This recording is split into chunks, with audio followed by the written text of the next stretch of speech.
Hello दोस्तों, मैं doctor Sanju और स्वागत है आपका मेरे इस यूट्यूब चैनल में। दोस्तों, प्रेगनेंसी के दौरान कोई भी महिला जो भी कुछ खाती है उसका सीधा असर उसके होने वाले बच्चे पर पड़ता है।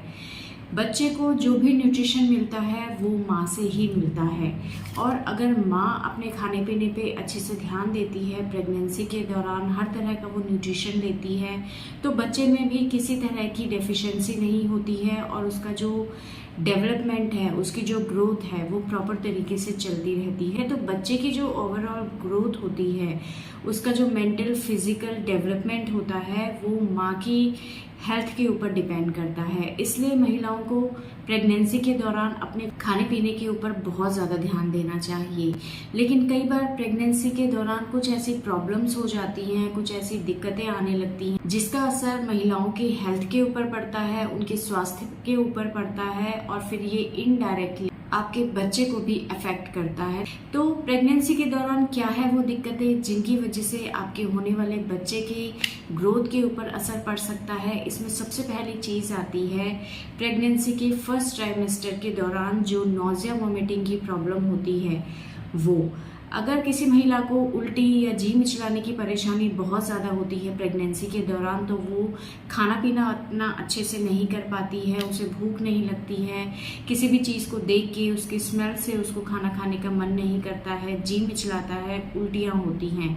और कई महिलाओं को तो उल्टियों की समस्या इतना ज़्यादा होती है कि वो पूरे पूरे दिन कुछ नहीं खा पाती हैं, या कुछ भी खाती हैं तो उल्टी के थ्रू वो सब कुछ बाहर निकाल देती हैं।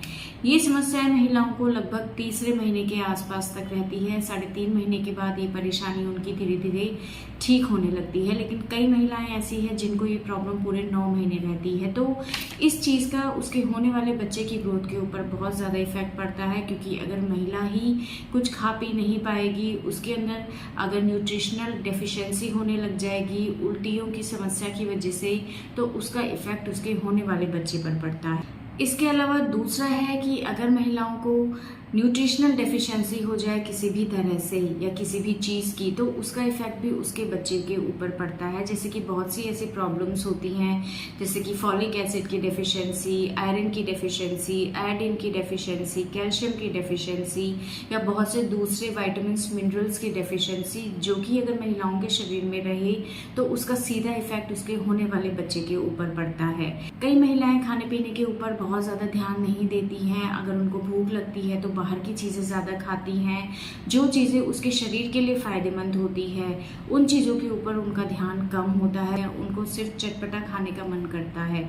तो इन सब कारणों की वजह से कई बार न्यूट्रिशनल डेफिशिएंसी आपके शरीर में हो जाती है, जिसका असर आपके बच्चे के ऊपर पड़ता है। इसी तरह से प्रेगनेंसी के लास्ट ट्राइमेस्टर के दौरान कई महिलाओं के साथ ब्लड प्रेशर से रिलेटेड प्रॉब्लम्स होने लगती हैं। महिलाओं का ब्लड प्रेशर लगभग चौथे 5वें महीने से धीरे धीरे बढ़ने लगता है, और अगर इस पे ध्यान नहीं दिया जाए तो ये प्रॉब्लम बढ़ जाती है, और इसकी वजह से प्रेगनेंसी के दौरान प्री एक्लेम्सिया या एक्लेम्सिया जैसी परेशानियां आपको हो सकती है, जिसका इफेक्ट आपके नाल के ऊपर पड़ता है, प्लेसेंटा के ऊपर पड़ता है। ब्लड प्रेशर बढ़ने की वजह से जो प्लेसेंटा के अंदर ब्लड सर्कुलेशन हो रहा होता है उसके अंदर कमी आने लगती है, जिसकी वजह से जो न्यूट्रिशन है, जो ब्लड है, वो माँ से बच्चे को पूरी तरह से नहीं जाता है, और इससे होने वाले बच्चे की ग्रोथ कम रह जाती है, उसकी ग्रोथ के ऊपर इफेक्ट पड़ता है।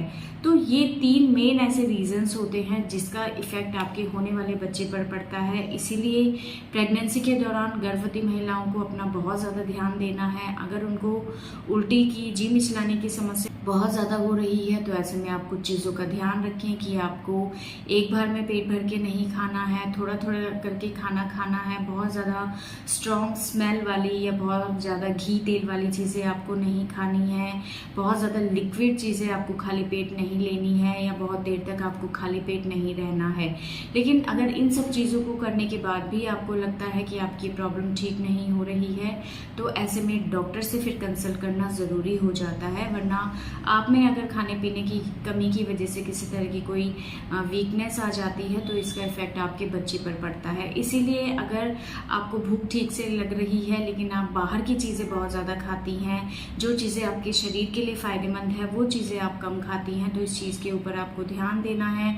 आपको अपनी डाइट में सभी तरह के न्यूट्रिएंट्स लेने हैं, कार्बोहाइड्रेट की मात्रा को लिमिटेड लेना है, आपको फैट कम लेना है, लेकिन प्रोटीन, विटामिन, मिनरल से रिलेटेड चीज़ें आपको ज़्यादा लेनी है। आपको हरी सब्जियाँ, फ्रूट्स ज़्यादा से ज़्यादा लेना है, लिक्विड चीज़ें आप ज़्यादा लें, दूध या दूध से बनी हुई चीज़ें आप अपनी डाइट में प्रॉपर रखें। और 5वें महीने के बाद से अपना ब्लड प्रेशर आपको रेगुलर चेक कराना है। अगर आपको लगता है कि आपका ब्लड प्रेशर धीरे धीरे बढ़ रहा है तो ऐसे में फिर डॉक्टर से कंसल्ट ज़रूर करना है, ताकि टाइम रहते आपके ब्लड प्रेशर को मॉनिटर किया जा सके और इसको कंट्रोल रखा जा सके, ताकि आपके बच्चे के ऊपर इन प्रॉब्लम्स का इफ़ेक्ट ना आ पाए। तो ये तीनों ही चीज़ें आपको ध्यान में रखना बहुत ज़्यादा ज़रूरी है, क्योंकि इन तीनों ही प्रॉब्लम्स का सीधा इफ़ेक्ट आपके बच्चे की ग्रोथ पे पड़ रहा है। तो दोस्तों ये था आज का हमारा वीडियो। अगर इस वीडियो से रिलेटेड आपके किसी भी तरह के कोई सवाल हैं जो आप हमसे पूछना चाहती हैं तो आप हमें कमेंट कर सकते हैं,